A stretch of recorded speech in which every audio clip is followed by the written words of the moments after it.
Dans la nuit, Emir Kir n'est plus membre du Parti socialiste. Il a été exclu par la commission de vigilance du PS. Cette dernière estime que le bourgmestre de Saint-Josse est allé trop loin en recevant des élus turcs d'extrême droite il y a quelques semaines. Le point avec Alison Delbière. Il aura fallu 6 heures de discussion à la commission de vigilance du PS bruxellois pour que la décision tombe. C'est vers 1 h du matin que l'on apprendra qu'Emir Kir est exclu de son parti. La commission juge qu'il y a eu rupture du cordon sanitaire et qu'il y a eu un manquement de vigilance aux conséquences graves de la part de ce mandataire expérimenté. Une décision qui fait suite à cette rencontre. Emir Kir a reçu début décembre une délégation de maires turcs que l'on voit sur cette photo. Parmi eux se trouvent 2 membres du MHP, un parti nationaliste considéré d'extrême droite. Aujourd'hui, le principal intéressé a réagi uniquement via Twitter. Ma déception par rapport au parti est grande. Mais mes idéaux de gauche sont intacts. Je regrette que mon procès ait déjà été fait sur la place publique. Mon bilan au niveau local et fédéral plaide pour moi. Il démontre à suffisance mon absence de complaisance vis-à-vis de l'extrême droite. Cette exclusion fait suite à une plainte déposée par un militant qui se réjouit de la décision prise aujourd'hui. Je dirais qu'elle s'imposait, vu l'importance fondamentale pour notre parti de jamais normaliser ou banaliser l'extrême droite, d'où qu'elle vienne, d'où qu'elle soit. Dans le contexte politique actuel, on voit que partout en Europe, on fait face à une montée de ces partis et à une banalisation, une normalisation de ces partis et de leurs idées. Rappelons que ce n'est pas la première fois que le bourgmestre de Saint-Josse se retrouve au cœur de polémiques, notamment concernant sa position ambiguë sur le génocide arménien. Emir Kir a encore 30 jours pour faire appel de cette décision. Voilà pour l'exclusion d'Emir Kir et ses motifs. Mais que va-t-il concrètement se passer maintenant à Saint-Josse? On va y rejoindre Elisabeth Grootars. Elisabeth, première question, Emir Kir va-t-il rester bourgmestre de la commune?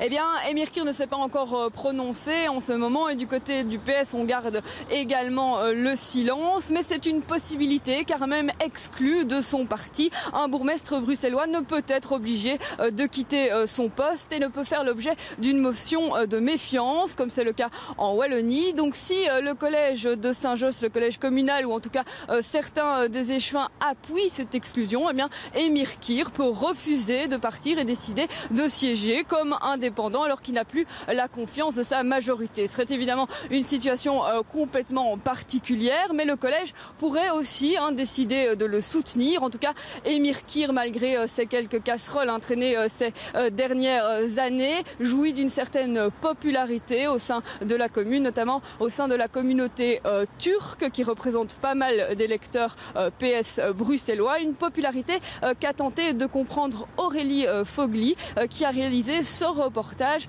au moment où la polémique a éclaté. Dans les rues de Saint-Josse, quand vous parlez d'Emir Kir, la réponse est souvent la même. Il est bien, il est un homme sympa, donc voilà, je l'apprécie beaucoup. C'est un bon bourgmestre qui s'engage beaucoup dans le quartier, dans la commune de Saint-Josse. Ici, plus d'1 électeur sur 3 a voté pour Emir Kir, un plébiscite que les polémiques ne semblent pas ébranler. Une campagne « Touche pas à mon bourgmestre » a même été lancée. Vous avez participé à la campagne « Touche pas à mon bourgmestre » ? Je ne touche pas à mon bourgmestre, oui, moi je participe aussi. En tout cas, c'est le meilleur bourgmestre. Et vous comprenez la polémique ? Il n'y a personne qui travaille mieux que lui. J'en ai marre qu'on lui crache dessus. Je vous dis, j'en ai marre. Et s'il continue comme ça, je ne voudrais plus jamais socialiser ma vie, je vous le dis. Ce jour-là, la seule critique que nous entendrons se fera hors caméra. C'est clair, Emir Kir est bien le roi de Saint-Josse. Depuis sa première élection communale en 2000, ses voix n'ont fait qu'augmenter. Comment expliquer une telle popularité? Pour les détracteurs de Kir, il ne faut pas chercher loin. C'est à force de clientélisme. Monsieur Kir, pendant les 6 ans de sa législature, a engagé au moins 416 personnes, 416 contrats que j'ai en ma possession, sans mettre aucune annonce, sans description de fonction claire, sans juste comme ça, parce qu'il souhaitait les engager. Ça fait une force de frappe énorme de gens qui vont faire campagne pour Monsieur Kir à travers les années. L'ancien bourgmestre de Saint-Josse, Jean de Manet, ne garde pas que de bons souvenirs d'Emir Kir. Évincé en 2012, il a pris ses distances avec la commune, mais se souvient, pour lui, Kir joue aussi la carte du communautarisme. Ce que j'avais déjà remarqué à l'époque, c'était sa nette préférence pour des positionnements en faveur de la communauté qui le soutenait. Et puis, alors, l'autre phénomène, c'est que je trouve qu'il est quand même difficile d'être accepté comme mandataire belge dans une commune belge, qui est la commune de Saint-Josse-de-Naude, et en même temps d'avoir une forme d'allégeance à un autre pays, qui n'est pas le pays qui apparaît comme le plus démocratique. Aux dernières élections fédérales, Emir Kir a fait plus de 18 000 voix, soit le 4e score en voix de préférence à Bruxelles.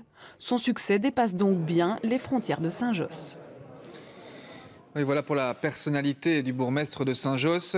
Mais son exclusion du PS pourrait aussi avoir des conséquences inattendues, notamment au niveau de la région bruxelloise. On vous retrouve, Elisabeth Grotars. L'exclusion d'Emir Kir, pourtant député fédéral, peut jouer au niveau régional. Expliquez-nous pourquoi.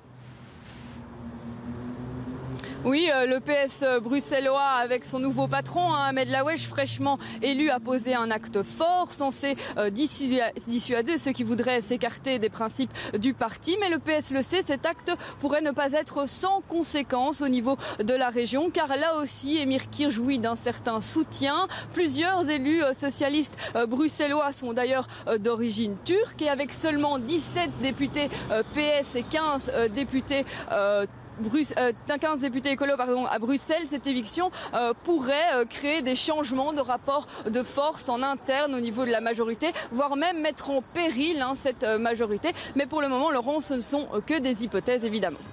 Merci beaucoup pour votre analyse en direct de Saint-Josse. Et voilà pour cette page consacrée à l'exclusion d'Emir Kir du Parti Socialiste. Nous y reviendrons évidemment dans notre édition de 19h30. Notre site internet consacre aussi un article au parcours du bourgmestre de Saint-Josse.